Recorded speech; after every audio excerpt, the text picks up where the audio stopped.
Hello? Nando V Movies is doing another collab? On what? Villains. Nando V Movies has compiled a list of YouTube creators and essayists to not just talk about Marvel, not just talk about X-Men, this time it's to talk about something that unites all our favorite heroes.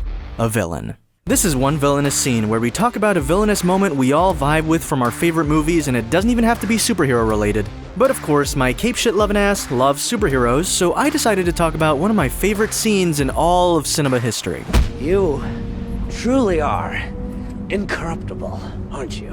The Dark Knight is a movie I personally don't talk about enough. Like I mentioned in my Tron video, it influenced me a lot when I was younger, and it still influences me as a creator. And I remember distinctly watching this scene in theaters. I was super young, so it was super intense for me, but because I was so young, it became ingrained in my mind. This is how you write a confrontation between a hero and a villain. This is how you make a villain terrifying.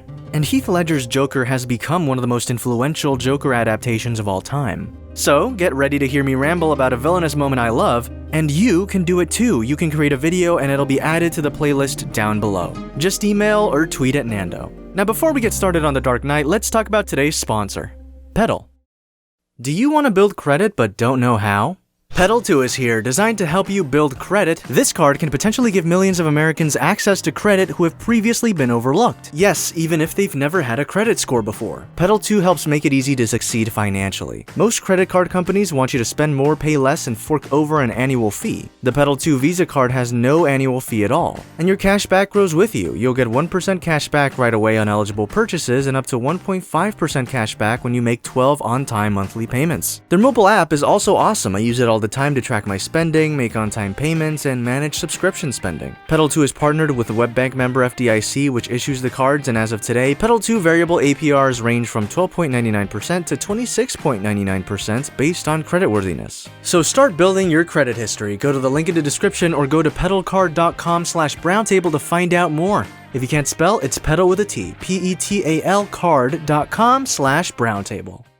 Alright, so let's get started. First off, The Dark Knight is one of the greatest superhero films ever made, and a large part of its success is due to Heath Ledger's Joker. An absolute tour de force, the guy made the character his own, working with the script and Nolan's direction to give us one of the most interesting adaptations of the Joker ever. Someone who wears face paint instead of being dunked in acid. This Joker influenced the games, the animated movies, and it's the Joker a good amount of people compare other Jokers to. And his rivalry with Bale's Batman in this film is what carries it to the end. The film begins with Batman, Jim Gordon, and Harvey Dent's crusade against crime, right? And as the film goes on, Harvey Dent is constantly acknowledged as the better person, the one that's always doing what's right. He doesn't hide in the shadows, he doesn't want to align himself with crooked cops. He believes Batman to be something that Bruce himself can't even see, and he seems to be Gotham's White Knight.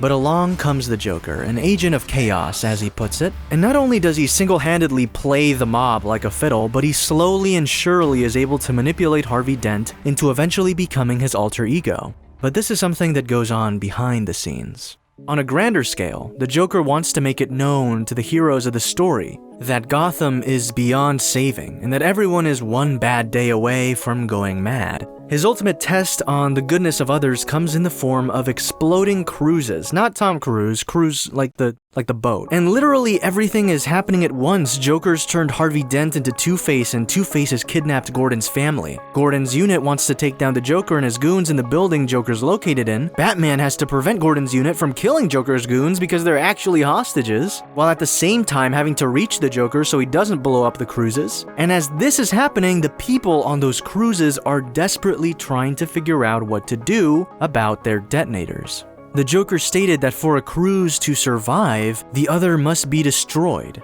and taking all those lives is traumatic. No one wants that burden. And this entire sequence is one of the best finales to a superhero film ever. This is a battle between two ideologies, with innocent people caught in the middle, and these innocent people are given faces, they're given dialogue. So go ahead, do it! We're still here. And that means they haven't killed us yet either. No one wants to blow up the other crews. No one wants to take that many lives. Even this dude who thinks he's hot shit picks up the detonator but just can't pull the trigger. And as the Batman and the Joker face off, Joker's able to pin him down and we wait. We wait for something to blow up, but it never does. The cruises have run out of time, but both are still intact. What were you trying to prove? That deep down, everyone's as ugly as you, and you're alone. Drag his ass, Batman. God, I love this movie. It's literally so good. So Batman gives another comeback, right? Speaking of which, you know how I got these scars? No, but I know how you got these. By the way, that line is so much better than his comeback in The Dark Knight Rises. So you came back to die with your city? I came back to stop you. It's kind of obvious information, isn't it? Sounds like Scooby-Doo. And Batman chucks Joker off the building, man. The Joker laughing as he does it, happy that he's finally broken his rule, his code. But no, Batman actually isn't willing to let his happy ass die. And the Joker finally acknowledges that even though the Joker has killed a multitude of people, caused havoc, put hundreds of lives at risk, Batman will never reach the Joker's extremes. He won't let himself be contorted, manipulated, corrupted. You truly are incorruptible, aren't you? And their entire exchange is peak Batman and Joker. If there's any exchange of dialogue in this film that's better than the interrogation room scene, it's this one. Sure, the Joker's been caught, but has he lost? No, he hasn't. And that's what's so absolutely twisted. The cruises were more of a random diversion to his real master plan, one that he's let out free into the world, and that's Harvey Dent. I took Gotham's White Knight, and I brought him down to our level. See, the Joker plays the long game. The way he's able to plan ahead is what makes him such a satisfying villain. And again, he's recognized Harvey Dent as the best out of the heroes of the story. Your stand against organized crime is the first legitimate ray of light in Gotham in decades. If anyone saw this, everything would be undone. So unbeknownst to Batman, the Joker has turned Dent. He's pulled the strings in order to destroy his life, to murder the woman he loves. And the Joker's convinced Dent that while he may have taken part in Rachel's death, chaos is what he does. He's like a loaded gun, a knife out at the ready. He's convinced Dent that the people responsible are the ones that wield the knife, that pull the trigger. The mob has plans. The cops have plans. Gordon's got plans. And the Joker's twisted Harvey Dent into a supervillain that will stop at nothing to exact his version of justice on the people that wronged him. And the Joker knows that this will cause the people of Gotham to lose faith in its heroes. Because if you can't trust the good guys, then who can you trust but yourself? And a divided Gotham, one which inhabits people that only care about themselves, is a broken Gotham. One that will eventually succumb to envy, resentment, and tear itself down from within. You didn't think I'd risk losing the battle for Gotham's soul in a fistfight with you. And this is what Joker understands. A Gotham that has no savior is again just one bad day away from becoming like him. And he did it. He made Harvey Dent go bad. See, madness, as you know, is like gravity. All it takes is a little push. What I'm saying is, yeah, the Joker wins. He, in a way, beat the heroes he created to face. Batman ends up saving Gordon's son from him, but Batman indirectly kills Dent, and there's just no longer a path towards redemption for Harvey. Batman ultimately has to pin all the deaths and everything evil Harvey did on himself. The Joker's final master stroke leads to Batman having to friggin' retire, which is what happens in The Dark Knight Rises. And to me, this is just such an iconic villainous scene.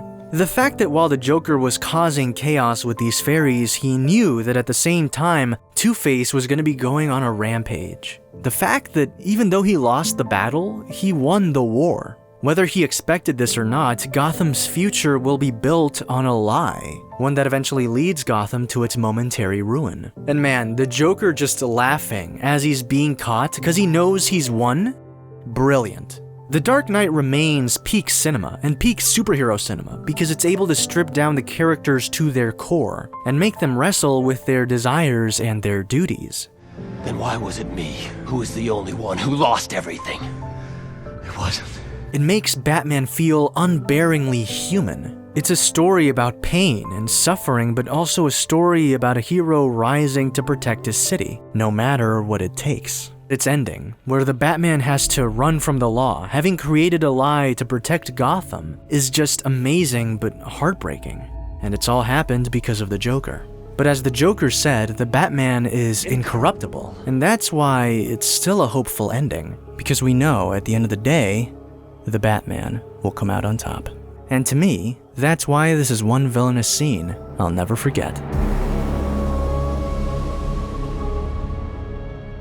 Thanks so much for watching the video. Make sure to subscribe and turn on notifications to be part of the Chad Nation. Yep, that's what I call my followers, and if you become a Chad, you will instantly become the Batman. I'm not even joking, you will actually turn into Ben Affleck, Christian Bale, whichever Batman you choose. So totally, just 100% trust me, dude. Make sure to check out Interstellar Ranger Commence, the animated series I'm making, in the description down below, and make sure to get some Browntable merch from the Crowd-Made store as well. Thanks so much, Lack of Creativity, for this awesome Hope Griffin drawing from Interstellar Ranger Commence. I really can't wait for all of you to see the series, it's coming out really cool, and thank you so much, patrons, for not only supporting the channel, but also supporting the series. It really helps me out, it helps me get the best equipment, and it helps me produce content faster, so thank you so much. And yeah, that's pretty much it. Thanks so much for watching the video, and I hope you come back to the table.